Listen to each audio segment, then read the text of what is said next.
You're listening to international investment advisor Doug Goldstein on the Goldstein on Gelt show, the financial show where we'll talk about how you can make the most of your money. With all the confusing financial chatter bombarding you each and every day, Goldstein on Gelt will give you the practical information you want and need about living a financially stable life. Here's your host, money maven Doug Goldstein. Okay, we are back. I'm very happy to have on the show today Peter Anstis, who is the founder and director of ExpatsRadio.com. Peter, a pleasure to have you. Very nice to talk to you, Doug.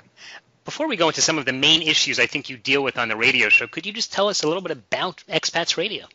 Yeah, Expats Radio started around 7 years ago, and we decided we needed something to help bring people together around the world who become expats and perhaps quite often find themselves in difficulties, but not only with the difficulties, but also, you know, you're separated from your family, you're separated in all sorts of ways from your culture. And we thought it would be quite nice to produce something that gave information and entertainment in a nice, friendly, personable sort of way. But beyond that, most radio stations and most organizations work to a fixed 24-hour time schedule. So that means, you know, if you missed the program because you were late in traffic or something of that sort, you've missed the program, end of story. And so we said, okay, let's go on demand. So 24/7, you can log into any of our programs, listen to them anywhere in the world on almost any device you may have in your hand. So what sort of programs do you have on the station? We do everything, really. I mean, we do from property through to health. We do things like music programming from all over the place. We get music in from New Orleans, from Spain, from Europe, from the UK. But we're not a music station per se, but that is one chunk of it. We have stories from people who are writers and are promoting all sorts of interesting books and things. We have discussions. We do legal. We do finance, which is, I believe, right up your street, Doug. Yes, sir. And a whole range of everyday lifestyle type programs that people perhaps might otherwise miss. But the difference is that they are targeted towards people who are expats and not just everybody in the street. So what makes someone as an expat need different radio from, shall we say, regular people? Well, let's just take the example of someone who moves to France. Now, if you move to France, first of all, you've got the problem of language. So who's going to help you to find someone to teach you the language if you want to learn? And I hope you will. Who's going to help you to make contact with local organizations that are particularly expat? There's nobody in the UK generally who will be able to help you with that. And an organization like ours, we talk to everybody. We talk to people who are in healthcare. We talk to people who are able to help you to resettle, even to find your property. We talk to estate agents. We talk about the latest rules and regulations, because if you move to France, those of you who have done it and may be listening to this will know that the government regulations are pretty difficult to get through sometimes, and in a foreign language makes it even more tough. So it's quite nice to share those problems and to get answers to things that are everyday. But obviously, if you're in the UK and you're still leading your normal life, you wouldn't need this kind of information. Mm-hmm. One of the tools I know that a lot of people use to learn language is they actually learn over the internet. My daughter is a Hebrew teacher. She set up a website called tolearnhebrew.com, the number 2learnhebrew.com. And all of a sudden, people from all over the world started saying, I want to come to Israel, or I want to learn the Bible, I want to learn it in its original language. And then we discovered there's a huge world out there of language teachers on the internet. So for people who are planning to expatriate or simply to move or travel, there's a lot of opportunities for, in fact, learning a language before you even go. Indeed, and one of the major things that a lot of British expats live on is the fact that they speak English and perhaps have studied English at some point in their careers, and they can use that as some way of earning cash, because, as I'm sure you're aware, moving to another country doesn't mean you can just drop into a job of any kind. In fact, it may be very difficult because of the simple fact that you are a foreigner and you don't speak the language as well as the locals would do. Right, that's a huge issue. You know, my day job is that I'm a financial advisor in Jerusalem. I deal a lot with American expatriates who have decided to move to Israel. A lot of times we say that rather than these Jews living from New York moving down to Florida where it's warm when they retire, that Israel is now the new Florida. So a lot of times we find that they come and they don't realize anything about the financial culture, whether it's to do with investing or jobs. And I think it's important what you're saying is to give people the tools, especially before they come, so that they know what to expect. Yeah, in an ideal world, people would learn the language of the country they're moving to and understand the culture, make sure they've taken all the financial protection they need to, insurance, they bought property the correct way, because, people forget that when you buy property, it won't be the same as buying a property at home. And in addition to which, there may be implications. For example, French law means that, generally speaking, you can't chop your children out of your will if you wish to. You have to have them in your will. There are some variations on that one, as listeners will probably know, that things are changing slightly. But that's the sort of argument that you may have to have before you come. We're always very sorry when we hear of people who've been on holiday somewhere and thought this is a wonderful place to live. They jump in with both feet because it was a lovely place on holiday. But when they actually get to live there, of course, it's very different. And the situation you find yourself is very different. Your whole life is there, not just your holiday life. And I think it's very important that people take that into account. That is true. We are talking with Peter Anstis, who in 2005 started Expats Radio, which you can find at expatsradio.com, a tool to allow people who are world travelers to get a lot of very, very useful information. He's been talking to us a little bit about what the radio show is all about, but let's focus on an issue that I know is a hot topic on Expats Radio, which is related to British expats. The reason I want It is indeed, yeah.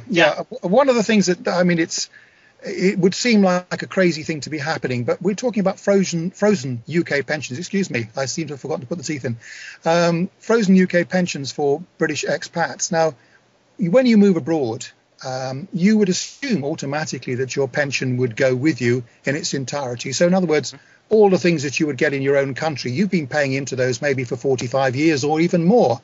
And the money that you put in there, you would say, it's the government, it's safe, no problem. When I move abroad, I will get my pension just the same way. Unfortunately, the UK government has seen fit not to honour the whole agreement as the correspondents I'm talking to have it. That means if you move out to perhaps Australia or to Canada and several other Commonwealth countries, your pension is frozen, exactly frozen on the day that you move out. So what we're saying is you will never get the increases associated with inflation or anything else.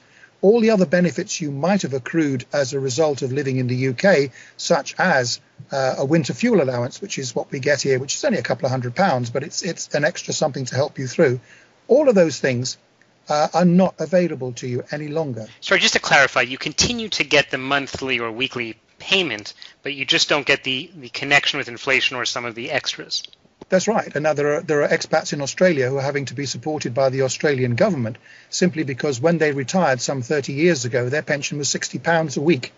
£60, I don't know what that equates to in other countries. Not a lot. That's dinner once a week. Yeah, I think it's about our phone bill, but it's that kind of amount of money.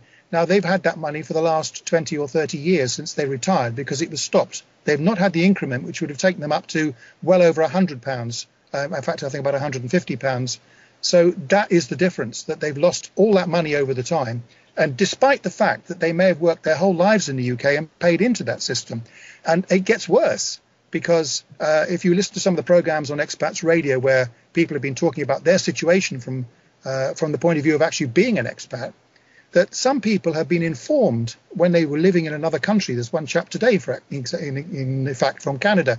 And he said that he'd contacted the pensions department in the UK and said he was living in Canada and he was hoping to get his pension from the UK. Could he continue to pay into it from Canada so that he'd get the full amount? And they told him, yes, that's fine. So for 15 years or more, he's been paying into the pension only to realise that it's actually still going to be frozen at the point it was when he left the country. So he's put all that money in for absolutely nothing. And doesn't get any benefit. Wow. No benefit at all. Now, this is all from correspondence. You'll be able to listen to Jim Tilley, John Markham, Ava Hubble, who's a reporter, in fact, and a guy called Brian Cave, who lives in France. So there's a good spread of information there. This is something that Expats Radio can deal with extremely well by helping people to talk about it and try and make some changes. And it is one of those issues where you think, this can't be happening. And I'm sure there are more of them around the world. With Americans, we know... No, we see it as terrible with Americans. When Americans move out of the United States, let's say that someone worked in America for 20, 30, 40 years, retired, and was expecting to get Social Security, and then came to Israel and worked for a little while. And then he applies for his Israeli Social Security because he's entitled. And then all of a sudden America says, wait a second, now you're getting a foreign Social Security, even though you paid into the system as much as any other person. Because you're collecting a foreign pension, you are no longer entitled to get the full amount anymore, and that can really mess up someone's financial plan. Well, it absolutely does, and we expect companies to go down periodically. That's unfortunate the way things do happen, but we don't expect our governments to let us down when we haven't changed our nationality or done anything wrong. So let me ask you a question more about UK, because it's not really my focus, but now you're piquing my interest with some of the problems that the British people have. Let's say that someone leaves the UK, he lives, for example, in Israel, and his pension gets frozen, and then he goes back. He wants to benefit from the National Health Service in the UK. Is that possible for him still? The only way that could happen, as I understand it, and again, I'm relying on my correspondence here, but in effect, he would have to come back and become resident. Because otherwise you're still considered your primary residence is abroad. So there is a difficulty here because of that straight away. One other issue that crops in up here as well, of course, an awful lot of older people think they're going to move abroad to join their children who've already emigrated to another country. It happens a lot with Australia and Canada. Sure. And you would expect to be able to spend your retirement with your children and live quite comfortably because, it's not a huge pension, but it's enough to live on if you're careful and you've saved a bit in your time as well. But of course, once you actually get over and realize that your pension is not going to be what you anticipated it was going to be, then a lot of those people are having to come back. But of course, having got off the property ladder in the UK, now they're having to pay rent for a property because they've sold theirs, can't afford to buy a new one. And this is another, if you like, group of people who are either heading into poverty one way or another because they can't afford to keep up the rental payments on a house over long term. And also they're suffering because they're separated from their loved ones whom they thought they were going to spend the rest of their days with. Wow. That really... It's an emotive topic on one hand, but it's a practical one on the other. And, there are statements from the government where they say this has happened over time and it was not planned like this, but they're not doing anything to change it at this point. As from an American standpoint, a lot of the Americans say, well, pretty much we don't have any say in U.S. elections because no one really represents the 4 to 6 or 7 million Americans who've left the United States. Do UK expats feel the same way? They do, and we have a 15-year rule. Once you've been out of the country for 15 years, you lose your vote. Which is pretty devastating anyway, because you haven't left your nationality behind. You're still British by passport. But are you taxed, or are you not taxed anymore? Yes. Well, the problem is, of course, that anything that comes from the UK, and if you've moved abroad from the UK, it's pretty fair bet that all your investments will be in the UK, or at least, let's say, handled through the UK one way or another through a bank. Those are taxable. So you're paying tax in the UK. You may have family in the UK. You may have grandchildren or children in the UK, and you're paying for their education, perhaps. Or there are all sorts of ways in which but you you're can. But you're not voting. I have to say, this reminds me of the good old days when the Americans broke away from the British Empire and were quite upset with taxation without representation. Yes, I seem to remember a lot of tea being thrown around. Was that right? No, it is an issue, you see, because people are feeling very, very hard done by because all their plans, as we say, the government say make good plans for yourself, get your private pension, get this, that, and the other. Private pensions have been taking a big bashing because obviously finances are not what they were, say, 10 years ago, and the interest payments that people might expect on an investment are also not so good. There are a whole range of reasons why the money is not there, but to get hammered for tax for it and then not get your full pension, does seem to be laying it on with a trowel, rather. That is really quite something.